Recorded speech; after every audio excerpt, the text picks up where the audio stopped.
Okay, welcome back. We've begun this ammo pickup widget, and we now have this rightmost box to take care of. It's called ammo text box. Now for ammo text box, we're going to want a couple of boxes. So let's drag them in. They can be horizontal or vertical, doesn't matter. And I'm going to drag them onto ammo text box. And I'm going to call the first one X text because it's simply going to have an X in it. So X text. And for the next one, we'll call this ammo count. Ammo count. Now X is, again, it's just going to have the letter X. It's going to be set to fill and we'll give it 0.3. And for ammo count, it's going to be set to fill and we'll give it 0.7. So we want an X here and how much ammo we have here.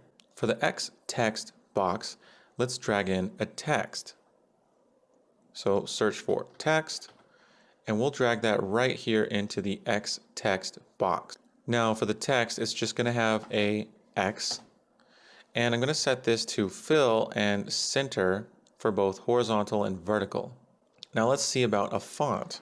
Now the Brittany Sans seems to be okay. Let's see how that looks, and we'll adjust this if it doesn't look okay, but for now that looks okay.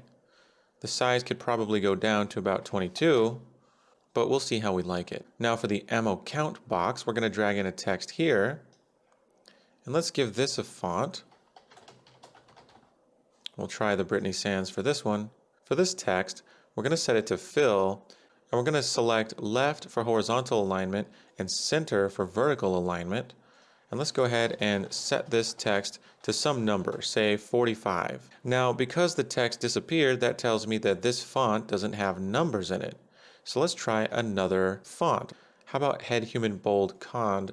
There we go. That looks good. We're going to use Head Human Bold Cond font. These all came with the Head Human font package. Now, I'm going to give this another digit just to see if it can house a third digit. And it looks like the 0 has a dot in it, which that's pretty cool. I kind of like that. But because the X is a different font, I think this kind of looks a little strange. So let's take this X and set it equal to Head Human Bold Cond font. So that way it looks more like this font.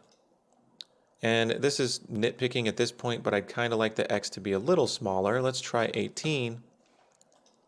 And I think I like that. And also, I think I'd like the X to be aligned to the right horizontally. But that's a little bit too far to the right, so we can give this some padding. Click the drop down for padding, and for the right, let's give it about 5. No, that's too much, 2.5. And now it's a little bit skewed to the right, closer to the number, but not quite in the middle. I think that looks great. Okay, so for all of these texts, we can give them outlines if we want to for outline settings. If you give them a value of 1, then each of these will be outlined in black. Now let's go ahead and compile and save so that we can save our work for this widget. And now we have a nice pickup widget for our ammo. So here we are in ammo 9mm BP. Let's click on our pickup widget component here, and let's scroll down to user interface where we can choose our widget class. We're going to choose ammo pickup widget. Now we need to set the properties here. For space, it's going to be screen space. And for the draw size, let's do about 200 by 100. We'll change this if we need to. All right, let's compile and save this and hit play. Now, sometimes you'll see something like this. It says one or more blueprints has an unresolved compiler error. Are you sure you want to play an editor? And if you click on the blueprint it's telling you has a problem and then hit cancel, then it'll pop up with a message log and it says blueprint failed to compile base weapon BP. Click on that, go ahead and close, and here in base weapon BP it's showing you the errors. And so this is sometimes something that will happen in Unreal Engine, unfortunately. So it's not recognizing these types here, and this can be fixed. One thing we can try is closing out of the editor and restarting. So let's go back and click Save All so that we save all of our work and close the editor. And now we can go ahead and open the editor, I'm simply going to compile from Visual Studio with Control F5, which will launch the editor. Okay, here's the editor. It says 5 asset editors were open when the editor was last closed. I'm going to click open, and that will open up everything I had when I closed it. Okay, so the other nodes look like they're fixed, but this item reference here is not taking a reference to self. So this set item reference node has a problem. We can drag off of the return value from the cast and type item reference and use set item reference. And let's see if our reference to self will plug into item reference. And it looks like it works. So we can delete this old one, and we have our new one, which has no problem, so we can compile and save. So when you're developing, sometimes changing blueprints can cause references to be broken. And an editor restart will fix some of them, but sometimes you have to actually delete the node and recreate a new one in order to refresh it. Okay, so let's save that. And since it opened up all these blueprints, they're not docked to the main window. If I want to, I have to click on each tab and undock them and then dock them back up at the main window. Now, this can get quite annoying if you have to keep doing this.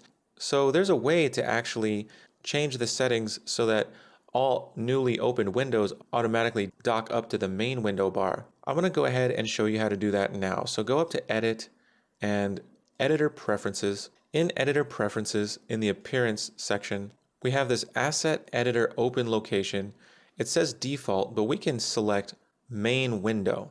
Go ahead and set that and close out of this. Now if we go ahead and close out of, say, base weapon, and then go back into our weapons folder and open base weapon, it'll automatically be docked up here. So that's pretty handy. All right, so now we're ready to test out our widget. So click play, run up to our ammo, and there's our widget. Pretty cool. Now I'm noticing that the 450 is hanging off the side of the widget a little bit. So we might want to rescale it just a little bit. And I also might want to set that background to be a little darker just so that we can see the text a little better. So let's make those tweaks and then wrap this up. So an ammo pickup widget, I'm going to select background image, and for color and opacity, I'm going to go from an alpha of 0.5 to say 0.75. Now it's a little bit darker.